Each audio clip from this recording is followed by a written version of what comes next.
The sound of a $200 bottle of Dom Perignon shattering on the tiled floor didn't scare me as much as the manic look in my sister Cassie's eyes. She screamed that my black wheelchair looked like an ugly lump of coal, ruining her perfect engagement photo. Then she shoved me straight into the glass tower of champagne, blood mixed with sparkling wine. I couldn't move my legs to stand up, but Cassie had made a fatal mistake. She didn't know that the elegant woman who had just crossed the lawn and rushed over to stabilize my neck with the professional motion of a top expert was Dr. Helena Kingsley, the groom's aunt. She was also the very person who had drilled 8 screws into my spine 24 months ago. And this time, Dr. Kingsley wasn't using a scalpel, she was using the law. But I'm getting ahead of myself. To understand how a biological sister could be so cruel, I must take you back to an hour prior, when the wrought iron gates of Magnolia Springs Botanical Garden first swung open. They revealed what could only be described as a pastel fever dream. Pink roses, mint green hydrangeas, and cream-colored lilies spilled from every available surface. Gossamer ribbons twisted around white columns. A string quartet played something baroque and expensive-sounding near a marble fountain. This was Cassie's vision of perfection, and I was about to become the single black mark on her pristine canvas. The mandatory dress code was spring pastel, baby pink, or mint green. The invitation had specified in looping calligraphy, no exceptions. I had complied by wearing a pale pink silk dress that I'd found on sale at Nordstrom Rack, the kind of dress that made me feel almost pretty despite everything. The fabric draped nicely over my atrophied legs, and I'd even done my hair in soft waves that fell past my shoulders. But my ultralight carbon wheelchair was matte black, a specialized piece of equipment worth $5,000 that I had saved forever to buy. Every penny from my disability payments, every birthday check from distant relatives, every dollar I could scrape together from freelance editing work had gone into this chair. It weighed only 18 pounds, and moved like a dream compared to the clunky, hospital-issued one I'd used for the first 6 months after the accident. This chair was my freedom, my independence, my ability to navigate the world without asking for help every 5 minutes. I didn't think Cassie would care about the color. I was wrong about a lot of things back then. I rolled myself up the accessible ramp, thank God the venue actually had one, and scanned the crowd for my sister. She stood near the champagne fountain, a vision in ivory lace that probably cost more than my entire year's worth of medical supplies. Her blonde hair was swept into an elaborate updo, and her makeup was magazine perfect. She was laughing at something Greg, her fiancé, had said, her hand resting possessively on his arm. Greg was a good guy, as far as I could tell from the 3 times I'd met him. He was an architect, soft-spoken and kind, with an easy smile that seemed genuine. I'd wondered more than once what he saw in Cassie. But then again, Cassie had always been good at showing people only what she wanted them to see. I approached with total sincerity, wheeling myself through clusters of guests who politely stepped aside. My heart hammered in my chest. Despite everything, despite the 2 years of cold silence, despite the way she'd rewritten history to make herself the victim I still hoped, I still believed that somewhere inside my sister was the girl who used to braid my hair before dance recitals, who used to sneak me cookies when Mom put me on those horrible pre-performance diets. Cassie, I called out, my voice bright with forced cheer. She turned, and for just a moment, I saw something flicker across her face. Annoyance? Disgust? It was gone so quickly I might have imagined it. Matilda, she said, her smile not quite reaching her eyes. You made it. The way she said it, you made it, as if she'd expected me to fail, or perhaps hoped I would. I swallowed the hurt and held out a small gift box, wrapped in vintage rose-patterned paper. Inside was a pair of vintage pearl earrings that I'd found after weeks of searching through antique sites and estate sales. Cassie had said, years ago when we were still close, when the Jeep hadn't yet crashed into the tree, when I could still stand on my toes and execute 32 perfect fouettes, that she loved vintage pearls. They reminded her of Grandma's jewelry, she'd said. The pearls Grandma wore in her wedding photos, the ones that had been lost when she passed. To buy these earrings, I had to withdraw money from my emergency medication savings fund, the account I kept for when insurance inevitably denied coverage for something essential. But I'd wanted to give Cassie something meaningful, something that said, I still love you, even though you've made it clear you don't love me back. I naively waited for a smile, or at least a nod of acknowledgement. Cassie took the box with 2 fingers, as if it might contaminate her. She opened it without ceremony, glanced at the pearls nestled in tissue paper, and her lip curled. Second hand? She said it like a diagnosis. It looks old. This doesn't match my Vera Wang dress at all. She carelessly dropped the gift box onto a nearby cocktail table, barely looking at it, before her attention shifted back to her phone. Her thumb scrolled, probably checking how many likes her engagement announcement had gotten on Instagram. My heart tightened, a physical sensation like someone had reached into my chest and squeezed. But I swallowed my tears for the sake of the family peace. My parents always forced me to maintain. Don't rock the boat, Matilda. Your sister is going through a stressful time. Be the bigger person, Matilda. She didn't mean it that way. Except she did. She always did. It was then that Cassie's gaze dropped to my wheelchair, and her entire demeanor shifted from dismissive to outright hostile. What is that? She hissed, stepping closer. My wheelchair, I said slowly, confused by the venom in her tone. Cassie, you know That pitch-black chair looks like the Grim Reaper in the Garden of Eden, she whispered, leaning down so only I could hear. Her breath smelled like champagne and spite. You did this on purpose, didn't you? You couldn't just let me have one perfect day. Cassie, I didn't. This is my chair. I need it to. But she was already walking away, her heels clicking sharply against the stone pathway. I watched as she made a beeline for a nearby service station, where extra linens and supplies were stacked on a folding table. She snatched a spare tablecloth white, of course, pristine, and snapped it open with a sound like a whip crack. She marched back to me, the tablecloth billowing behind her like a cape. Cover this pile of junk up right now, she said, her voice low and dangerous. Before I could respond, she tried to drape the tablecloth over my legs, over the chair, as if I were a piece of furniture that didn't fit her aesthetic. As if I were something shameful that needed to be hidden away. For the first time in 2 years, 2 years of accepting blame for an accident I didn't cause, 2 years of enduring her cold shoulder and her pointed comments and her revised version of history, I fought back. I grabbed the tablecloth and pushed it away. No. Such a small word. Such enormous consequences. Cassie's face went red, blotchy patches appearing on her neck and cheeks. She yanked the tablecloth back and stormed away, but not before I heard her mutter, "Ungrateful bitch." For the next hour, I watched from the periphery, as Cassie worked the crowd, her charm turned up to maximum wattage. I watched her whisper to guests, watched them glance in my direction with expressions ranging from pity to suspicion. I knew what she was doing, I'd seen her do it before.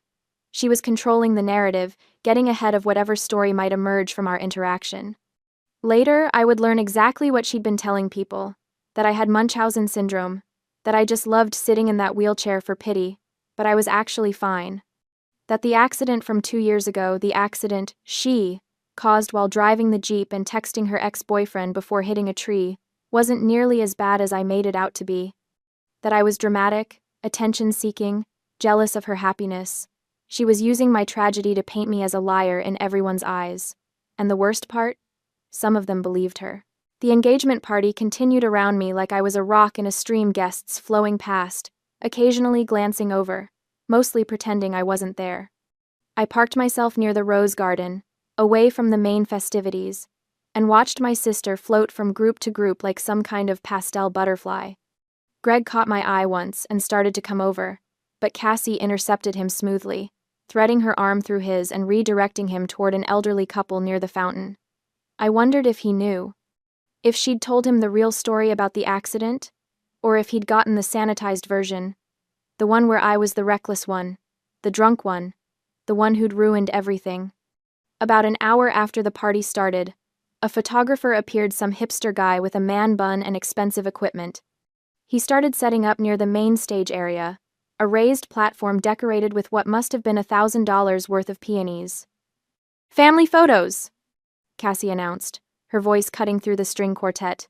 "Everyone gather round." I stayed where I was. Maybe if I remained still enough, small enough, she'd forget about me. No such luck. Cassie's eyes found me across the lawn. She gestured impatiently, her smile fixed and frozen. I wheeled myself over slowly, dreading whatever fresh humiliation awaited. The rest of the family was already assembling, mom and dad looking uncomfortable in their dressy clothes, Greg's parents looking wealthy and vaguely confused, various aunts and uncles and cousins filling in the gaps. And there, at the far left of the formation, sat a large, pink-ribboned banquet chair, the kind with a straight back and armrests, the kind that requires core strength and balance to sit in safely. The kind I absolutely could not use. "Matilda," Cassie said sweetly, her public voice dripping with artificial warmth. "Move the wheelchair somewhere else. Sit on that chair. I want this photo to be uniform." Everyone was watching. The photographer had his camera up, ready to shoot. Mom was making her "please don't cause a scene" face. Dad was staring at his shoes. "Cassie," I said quietly, trying to keep my voice steady. "You know I have a T10 spinal injury. I don't have the core balance to sit on a regular chair. I'll fall." I'd explained this before, countless times over the past 2 years. A T10 complete spinal injury means I have no sensation or movement from approximately my belly button down. No abdominal muscles to hold myself upright. No ability to catch myself if I start to tip. Sitting in a regular chair without support was like asking someone to balance on a tightrope with no pole theoretically possible for about 5 seconds before physics and gravity won. Cassie's smile didn't falter, but something dark and ugly flashed in her eyes. "You're just good at ruining things," she said, her voice still sugary for the benefit of the crowd, but with an edge sharp enough to draw blood. Then, leaning closer, she whispered, "You're jealous because I'm getting married and you're a cripple, right?" The word hit me like a slap, not because I hadn't heard it before. I'd heard it from strangers, from kids, from drunk assholes at bars, but never from my own sister. Never from someone who was supposed to love me. "Stand up, you fake," she hissed, and then she grabbed me. The action happened so fast it completely surprised me. Cassie used both hands to grip me under my left armpit and yanked upward with a strength I didn't know she possessed. The jerk was violent, unexpected, pulling me up and forward at an angle that immediately threw off what little balance I had. My hands scrambled for the armrests of my chair but found only air. The world tilted sickeningly. In her fury and her haste, Cassie stepped on the hem of her own long dress. I saw her stumble, saw her arms windmill as she fought to keep her own balance. Her grip on me loosened and then released entirely as she dodged backward, trying not to fall. She caught herself, took a step back, regained her balance with the grace of someone who still had full control of their body. I wasn't so lucky. My lower body was immobile, dead weight that I couldn't control or compensate for. The momentum from her pull launched me forward. I had no leg muscles to brace with, no core strength to right myself. I was falling, and there was nothing I could do to stop it. The champagne tower was directly in front of me. An elaborate pyramid of crystal glasses, each one filled with golden bubbling liquid, stacked 7 levels high. Probably cost more than my monthly rent.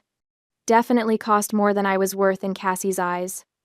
I hit it with my shoulder and chest, and the entire structure came down.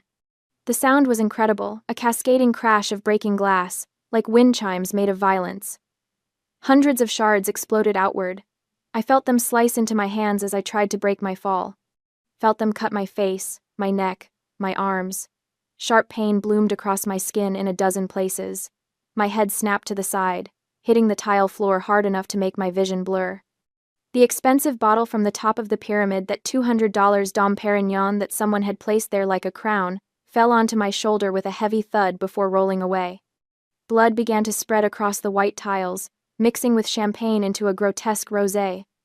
My pink dress was soaked through, and I couldn't tell anymore what was wine and what was blood.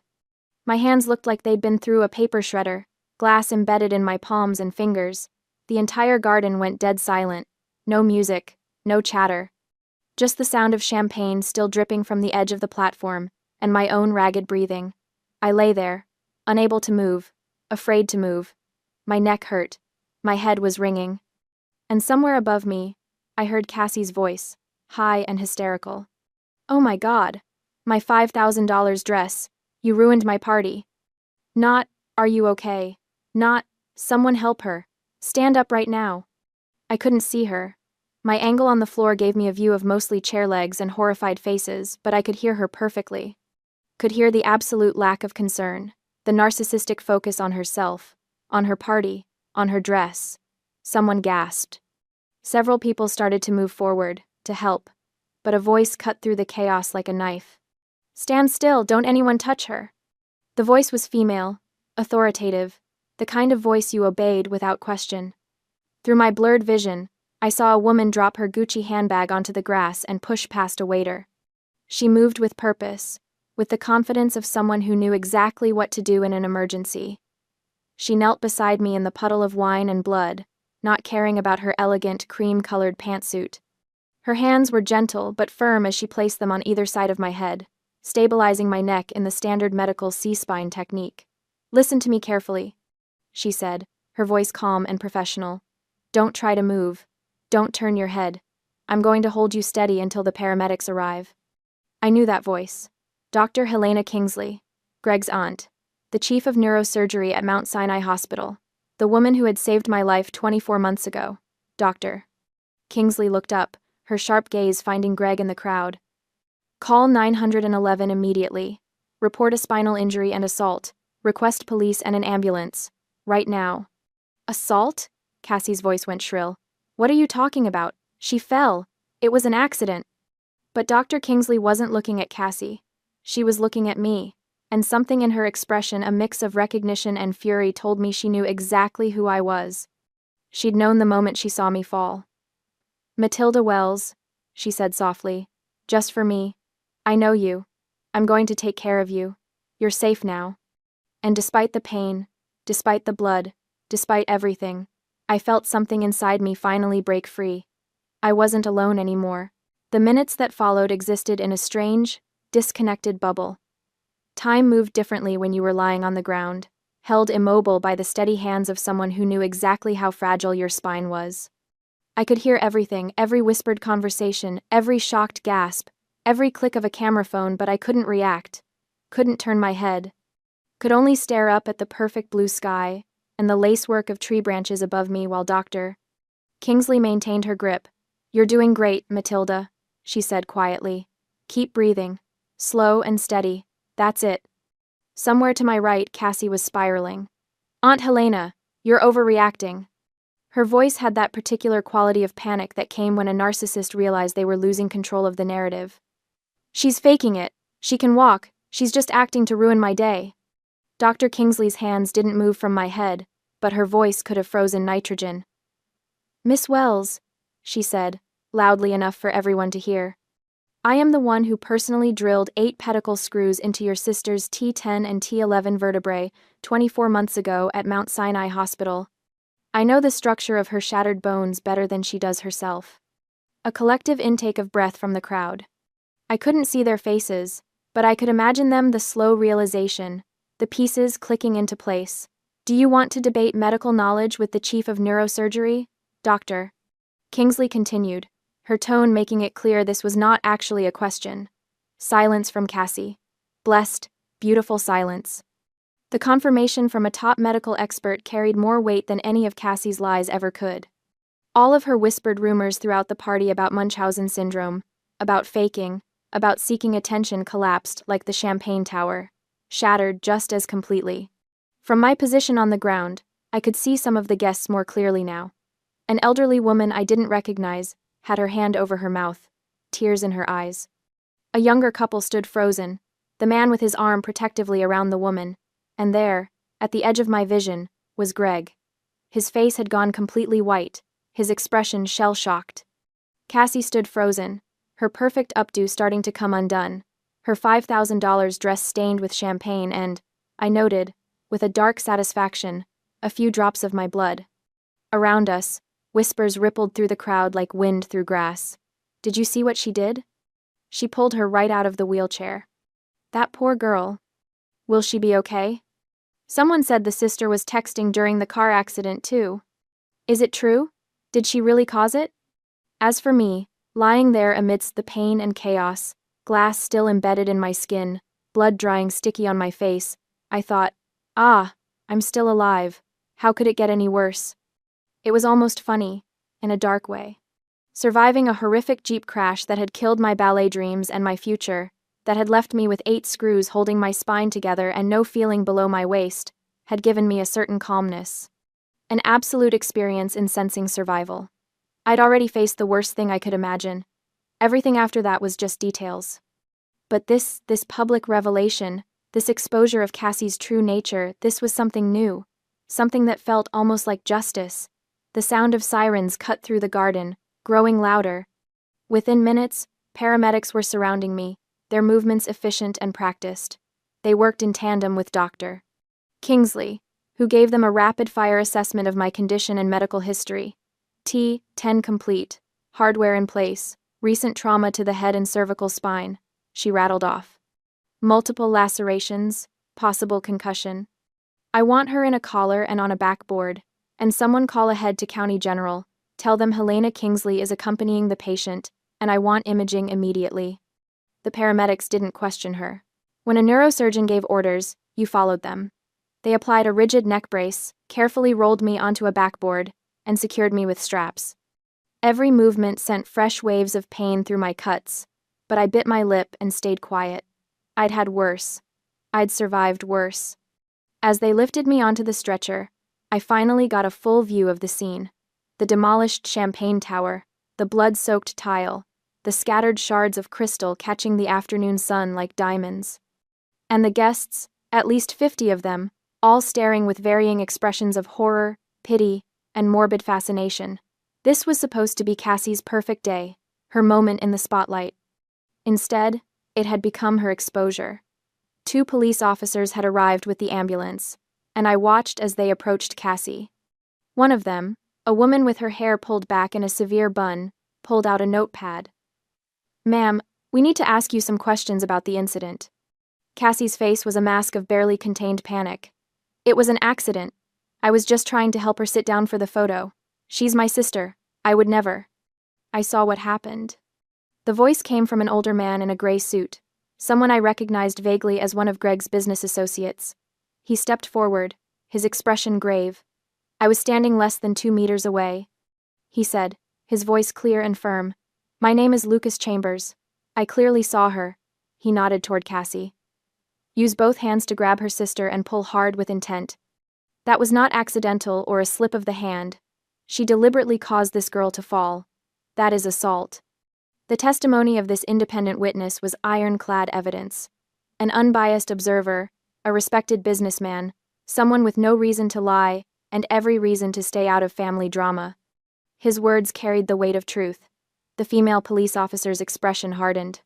She stepped closer to Cassie.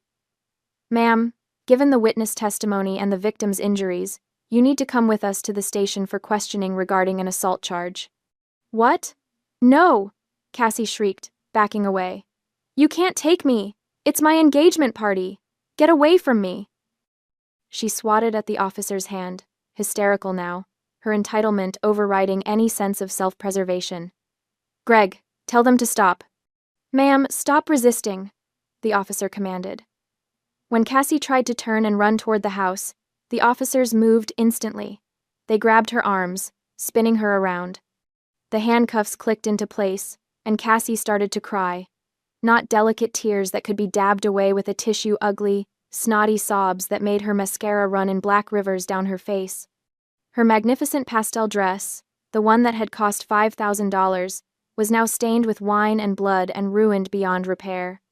As the police led her toward the patrol car, she kept looking back at Greg, at our parents, at anyone who might intercede. But the crowd parted for her like the Red Sea, everyone stepping back to avoid being associated with her downfall.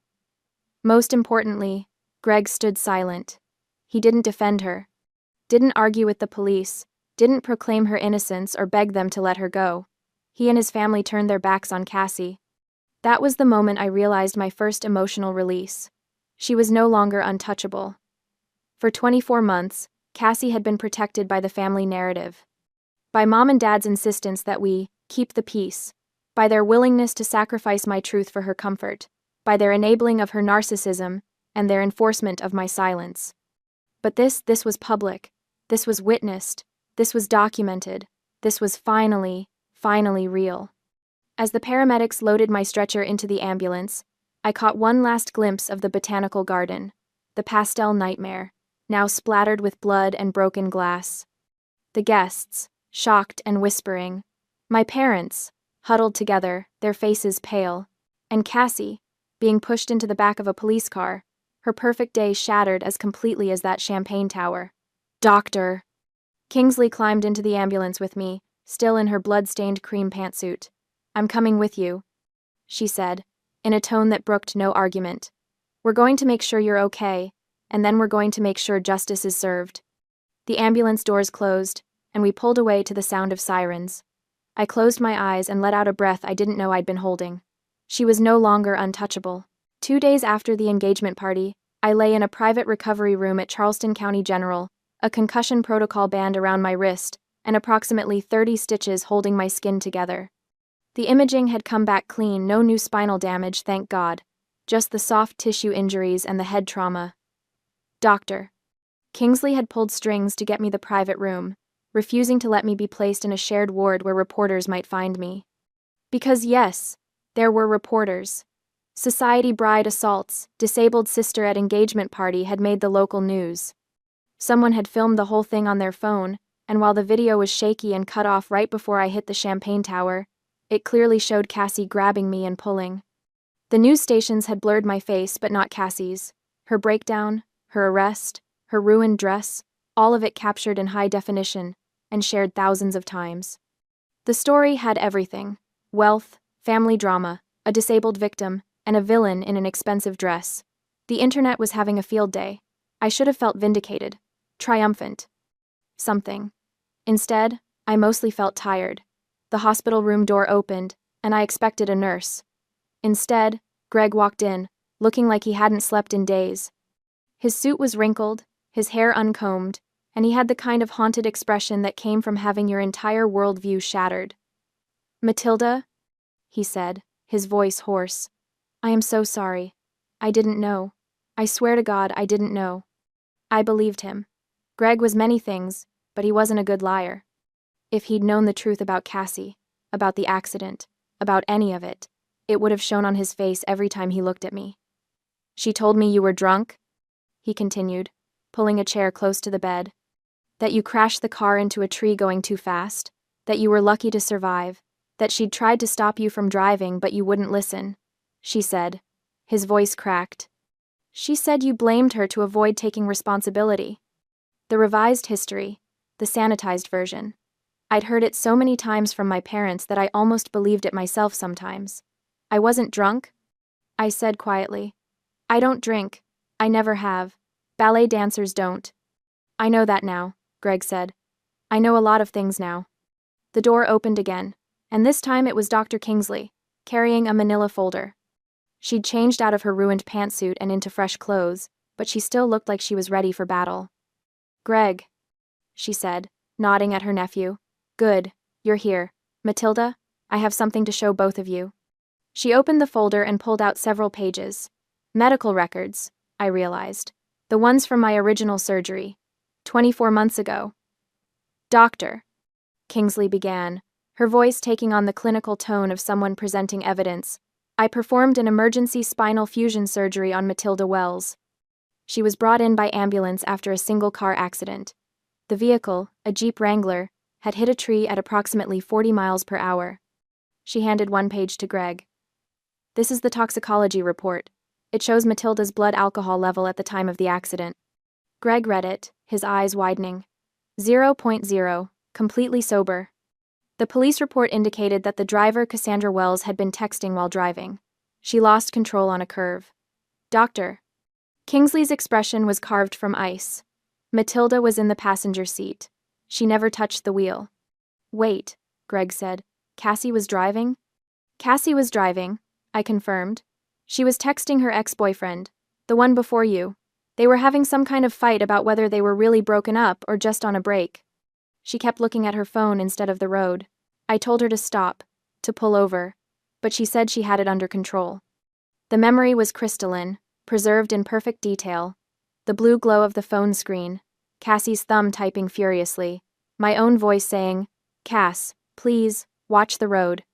The sickening lurch as the wheels left the pavement, the tree getting bigger and bigger in the windshield, and then nothing but pain and sirens and the knowledge that my life as I'd known it was over. "Why didn't you tell anyone?" Greg asked, his voice barely above a whisper. "I tried," I said. "When I first woke up after surgery, I told my parents what happened. They said..." I stopped. swallowed hard. They said it would ruin Cassie's life if people knew she'd caused it. They said the insurance would sue her, that she might go to jail, that I needed to protect my sister. They convinced me to say I'd been driving, that I'd lost control. Jesus Christ, Greg muttered. My parents have always protected Cassie, I continued. When we were kids, it was small stuff. She'd break something, blame me, and they'd believe her. As we got older, it got worse. She'd steal money from my wallet, lie to my friends, sabotage my dance auditions by hiding my shoes or telling me the wrong time, but they always made excuses for her. She was stressed. She didn't mean it. I was being too sensitive.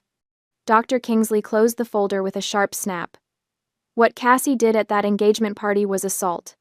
What your parents did 24 months ago was coercion and insurance fraud. The statute of limitations hasn't run out on either. Greg looked like he might be sick. I almost married her. He put his head in his hands. How did I not see it? Narcissists are excellent performers, Dr. Kingsley said, not unkindly. They show you exactly what you want to see, until it's too late. We sat in silence for a moment, the weight of revelations settling over us.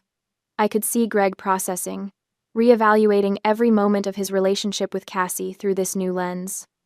Wondering what else she'd lied about, wondering who she really was beneath the performance. The door burst open, no knock, no warning. My parents rushed in like a storm surge, all flailing hands and loud voices. Matilda! Mom grabbed my hand, squeezing too hard. Oh, thank God you're okay. Dad positioned himself at the foot of the bed, his expression grave. We've been so worried. We came as soon as we heard. They hadn't visited yesterday, hadn't called to check on me. But now that Cassie needed something, here they were. We need you to do something, Mom said, her eyes red-rimmed but dry. No actual tears, I noted. Just the performance of crying. It's very important. Here it comes, I thought. Matilda, please drop the charges, Dad said. Call the police and say you slipped. Say your sister was just trying to help you up. If you don't sue, they will release your sister. There it was. The ask. The demand disguised as a plea. Mom squeezed my hand again, her grip almost painful. She's your sister, Matilda. Family protects family. You know she didn't mean it. She was just stressed about the wedding. And you know how you can be. How I can be, I repeated flatly. You know what I mean. Difficult, stubborn. You insisted on bringing that black wheelchair when she'd asked everyone to keep things light and pretty. The wheelchair I need to move, I said.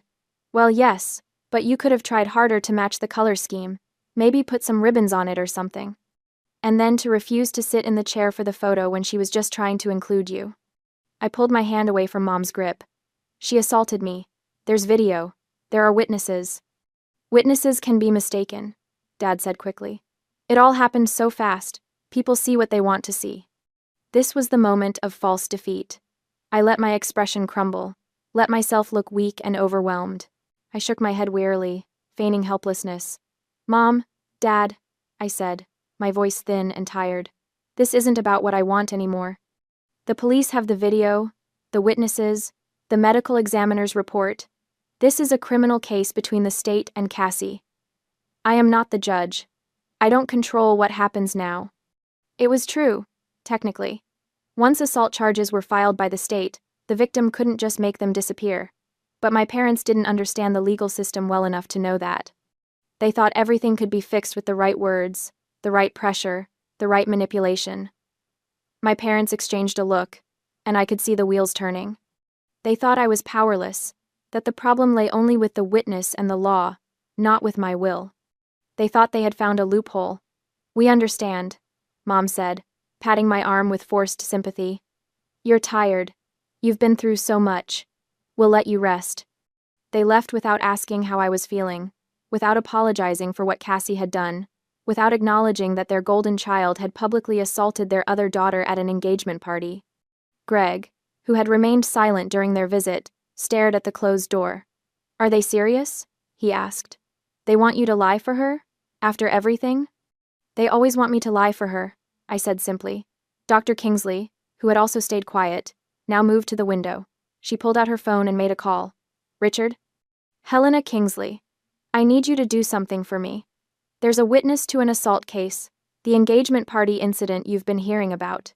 Yes, that one. I need you to make sure he knows his rights and his protections. Someone might try to convince him to change his statement. She hung up and turned back to us. Richard is my attorney. He's going to make sure our witness understands what witness tampering is and how to report it if anyone tries. You think they'll try? Greg asked. I know they will, I said. They're desperate. Cassie's facing serious charges. How serious? Greg asked. Dr. Kingsley pulled up something on her phone. Assault and battery causing bodily harm to a disabled person. That's an aggravating factor. With the video evidence, the witness testimony, and Matilda's documented injuries, the prosecutor is talking about a potential 10-year sentence. Greg went pale. 10 years? She pushed a paraplegic woman into a tower of glass. Doctor? Kingsley said coldly. She could have killed her. She could have severed Matilda's spinal cord completely. 10 years is appropriate. Silence settled over the room. I closed my eyes, feeling the weight of exhaustion pulling me under. The painkillers they'd given me were making everything soft and fuzzy around the edges. Rest, Dr. Kingsley said gently. I'll make sure no one bothers you tonight. I drifted off to sleep, and for the first time in 2 years, I didn't dream about the accident. The next morning, I woke to hushed voices outside my door. I recognized my father's tone, aggressive, demanding, and a calmer voice responding. I couldn't make out the words, but after a few minutes, Dad's voice faded away. Greg appeared in the doorway looking grim. Your parents were here, he said. The security guard sent them away. Dr. Kingsley left instructions that only approved visitors could come in. What did they want? To talk to me, Greg said. He pulled up a chair and sat down heavily. Matilda, they asked me to do something unconscionable. I waited. They want me to convince the witness to change his story. The man who saw Cassie grab you, his name is Lucas Chambers. He's a business partner of mine. Your parents somehow found out about our connection. Greg's hands were clenched into fists. They asked me to talk to him, to suggest that maybe he'd been mistaken about what he saw. That maybe he'd been too far away to really tell. That maybe it would be better for everyone if he just said he wasn't sure anymore. And? I asked, though I already knew the answer. I told them to get the hell out of my sight. Greg said. Do they understand what they were asking me to do? That's witness tampering. That's a federal felony. I could lose my license, my career, everything. He looked at me with something like horror. I didn't realize your entire family was this rotten. Not my entire family, I said quietly. Just most of it. Greg stood up and started pacing.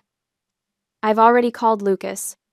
Warned him that someone might try to contact him and pressure him to change his statement. He's furious. He's talking about filing harassment charges if they try.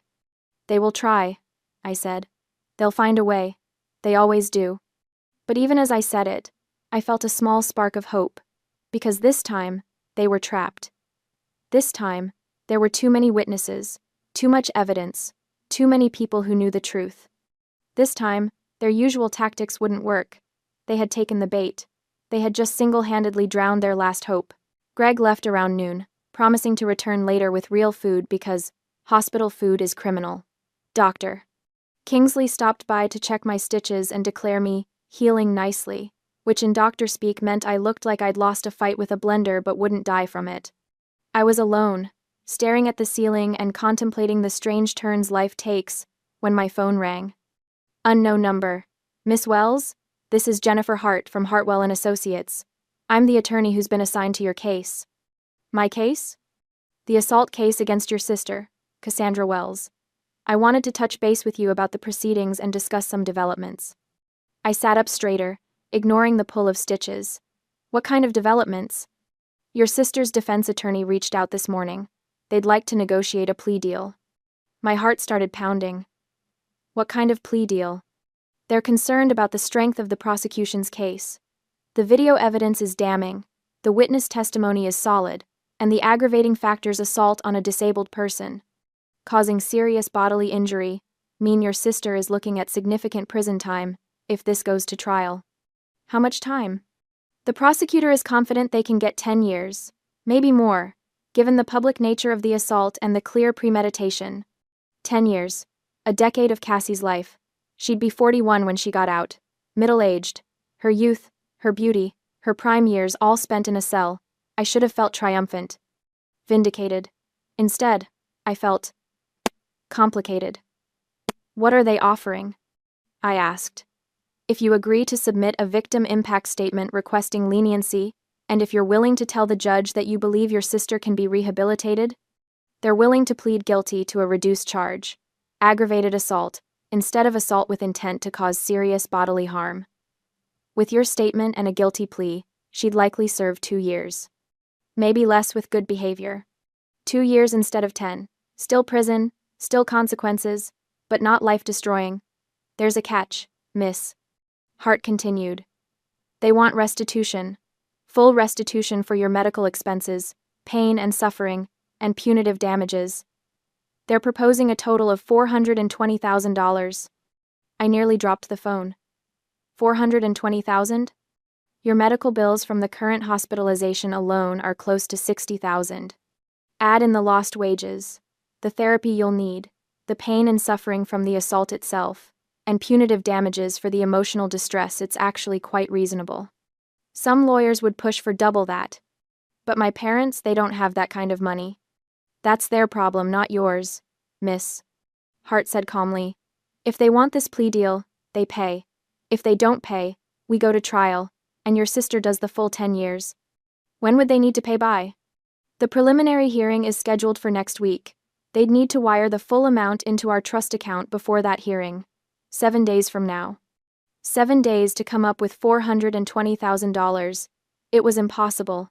My parents lived comfortably, but not lavishly. Dad was a middle manager at an insurance company. Mom worked part-time at a boutique. They had a nice house, a sailboat they took out on weekends, their retirement savings, but nearly $500,000 in cash. Miss Wells, I need to know. Are you willing to submit the leniency statement if they meet the financial terms? Was I? 2 years in prison wouldn't destroy Cassie's life completely. She'd survive it. Maybe it would even change her, force her to confront the consequences of her actions. 10 years, though, that was different. That was life-altering in ways that couldn't be undone. And the money, $420,000, would set me up for life. I could afford the medical equipment I needed, the therapy, the modifications to whatever home I ended up in. I could live independently, not have to rely on disability payments and charity. Yes, I said finally. If they pay the full restitution by the deadline, I'll submit the statement. Good, Miss Hart said. I'll let them know. 1 week, Miss Wells. The clock is ticking. My parents showed up that evening, looking haggard. Dad's face was gray, his shoulders slumped. Mom had aged 10 years in 3 days. $420,000, Dad said without preamble. That's what they're demanding. That's what the lawyer calculated, I said neutrally. We don't have that kind of money, Mom said, her voice breaking. We've been to the bank. We've called everyone we know. We can't just... You can liquidate your $401k, I said calmly. They stared at me. I checked. Between both of your retirement accounts, you have about $280,000. With the early withdrawal penalties and taxes, you'd net maybe $200,000. You can sell the sailboat not on the market, but to a wholesaler or liquidator. They'll give you cash instantly but at a fraction of the value. That's another $100,000 if you're lucky. For the rest. There are hard money lenders who fund against home equity in days, not weeks. The silence was deafening. That's our retirement, Dad finally said. That's everything we've worked for our entire lives. Selling to liquidators? Hard money loans? We'll lose 50% of the value on everything. We'll be ruined. And my spine is broken, I said, my voice hard. My career is gone. My life as I knew it is over. Because Cassie was texting while driving and you made me lie about it. Because you've protected her and enabled her and sacrificed me for her comfort my entire life. We did what we thought was best for the family, Mom whispered. You did what was easiest for Cassie, I corrected. You always have. And now you get to decide what's more important, your retirement fund or your daughter's freedom. Dad's face went red. You're really going to do this? You're really going to destroy your own family? I'm not destroying anything, I said. Cassie destroyed this family the moment she grabbed me and threw me into that glass tower. I'm just refusing to lie about it anymore. You pay the restitution. I sign the leniency statement. Cassie does 2 years instead of 10. Everyone walks away. Everyone except us, Dad spat. We'll have nothing. No retirement, no savings, no boat. You'll have your house and your jobs and your health, I said. That's more than Cassie left me with. Mom started crying real tears this time, not the performed ones. How can you be so cruel? I learned from the best, I said. They left without another word. For the next week, I watched the clock. I stayed in the hospital longer than necessary, partially because Dr. Kingsley insisted on monitoring me for complications, partially because I had nowhere else to go. My apartment was a third-floor walk-up with no elevator, and I'd been staying with my parents before the engagement party. That option was clearly off the table now. Greg visited daily, bringing food and keeping me company. He'd officially broken off the engagement, returning the ring to his mother and telling Cassie's lawyer that there would be no reconciliation. His parents had even offered to help me find an accessible apartment, a gesture that brought me to tears. Dr. Kingsley checked in regularly, updating me on Cassie's status. She was out on bail, staying with our parents, apparently having a breakdown that involved screaming and throwing things and blaming everyone but herself. On the 6th day, my lawyer called. They're doing it, Miss Hart said. Your father liquidated both 401 KS this morning. Took a massive hit on the penalties. They also drove the sailboat to a marine salvage dealer. They practically gave it away for immediate cash fire sale price. And they signed papers with a high-interest lender this afternoon for the gap funds. Will they make it? If the wire's clear? Barely. It'll be close. On the 7th day, the day of the deadline, I sat in the hospital room with my phone in my lap, watching the clock. The deadline was 5 p.m. At 4:47 p.m., my lawyer called. The wire just cleared, she said. $420,000, paid in full. I closed my eyes and took a deep breath. I'll draft your victim impact statement tonight. You'll need to sign it tomorrow, and we'll submit it to the judge. The plea hearing is scheduled for Friday. Okay, I said. Miss Wells Matilda, this is the right thing. You're giving her a chance to make things right. That's more than most people would do. After she hung up, I sat in the silence of the hospital room and thought about the cost of family. My parents had paid $420,000 to save Cassie from a decade in prison. They'd lost their retirement, their sailboat, their financial security. They'd taken on predatory debt they'd spend years paying off. All for Cassie. They'd never once offered to help me with medical bills, never offered to pay for the wheelchair that had taken me 2 years to save for. Never offered anything but demands that I be smaller, quieter, more convenient. The money hit my lawyer's trust account, and I signed the plea for leniency. 2 days later, Cassie stood before a judge and pleaded guilty to aggravated assault. She was sentenced to 2 years in a state correctional facility, with the possibility of parole after 18 months with good behavior. My victim impact statement was read aloud in court. I wrote about the pain, the betrayal, the lifetime of being erased and diminished. But I also wrote that I believed in the possibility of change, that I hoped my sister would use this time to reflect and grow, that I wanted justice but not vengeance. I didn't attend the hearing. I watched from my hospital room via video link. I saw Cassie's face when the sentence was handed down: shock, disbelief, and finally, for the first time I could remember, something that might have been genuine remorse. My parents sat behind her, holding hands, their faces masks of grief. Greg sat in the back of the courtroom. When it was over, he looked directly at the camera and nodded once. A goodbye. A thank you. An acknowledgement that some things, once broken, cannot be repaired. The money was transferred from the trust account to my personal account, $420,000. More money than I'd ever imagined having. I used some of it to pay off my medical debts, some to secure a beautiful, accessible apartment in a building with an elevator and wide doorways, some to set up a trust fund for future medical needs.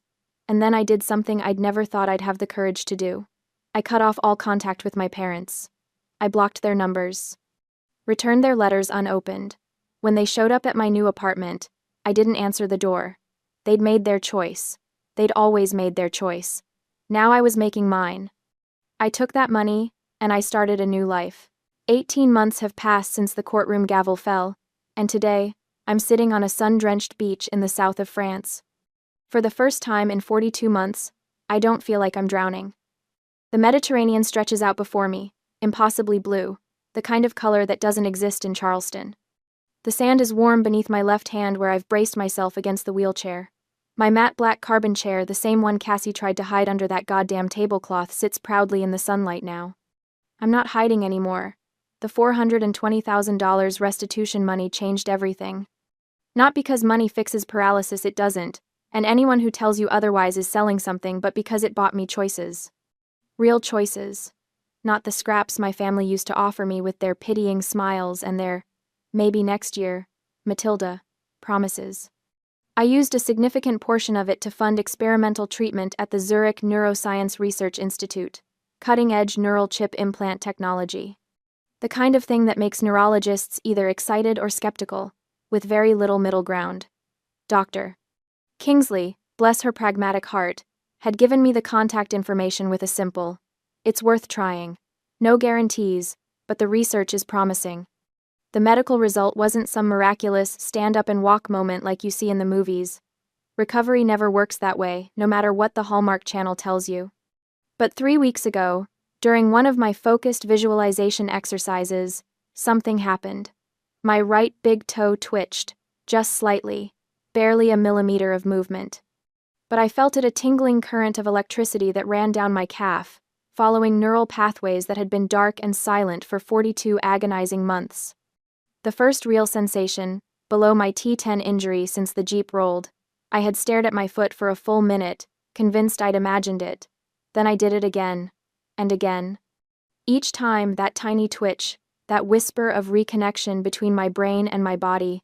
"Matilda, did you see that?" Mari, the 35-year-old woman sitting in the beach chair next to me, had been watching during one of my exercises yesterday. When my toe moved, she screamed in delight, launching herself out of her seat to grab my shoulders.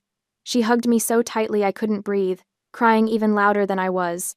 Mari, my found family. I met her at the Research Institute in Switzerland.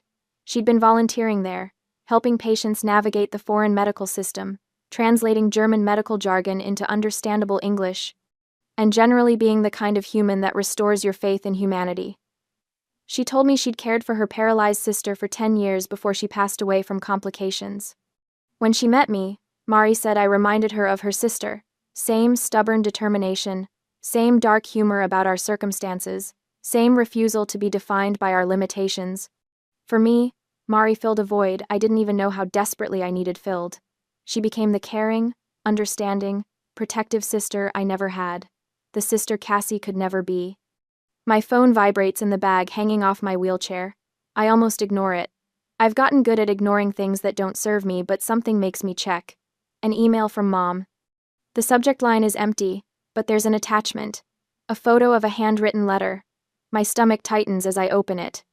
The handwriting is Cassie's, still that perfect Catholic school cursive, even after 2 years in prison. She was released early last week for good behavior. According to Mom's brief message, Cassie refused to move back in with our parents. Instead, she found a small town somewhere in the Midwest, got a job as a server at a bakery, and rents a tiny apartment above a hardware store. The letter itself is short. "Matilda, I'm sorry for taking your legs and your life's dream. I don't expect you to forgive me. The days in prison helped me understand how terrible I was. I am learning to be a decent human being from zero. Live well, Matilda." I read it twice, then a third time. My heart feels light. Not because of the apology words are cheap, and Cassie's words were always prettiest when they meant the least, but because I realize, sitting here with the sun on my face and Mari humming beside me, that I don't care anymore. No more resentment burning in my chest. No more imagining what I'd say to her if I saw her again. No more rage keeping me awake at night, but also no need to reconnect. No obligation to rebuild something that was never really there. Cassie is learning to be a decent human being? Good for her. She can do that without me. I turn off my phone and drop it into my bag, leaving the past exactly where it belongs. "Mari," I say, beaming at her. "Let's go get ice cream. My treat." Mari laughs, this full-bodied, joyful sound that makes strangers turn and smile. She stands, moving behind my wheelchair. Let's go, little sister. She pushes me along the coastal path, and our laughter blends with the sound of the ocean waves. The breeze tastes like salt and freedom. This is my real family. This is my real life. And damn, it feels good.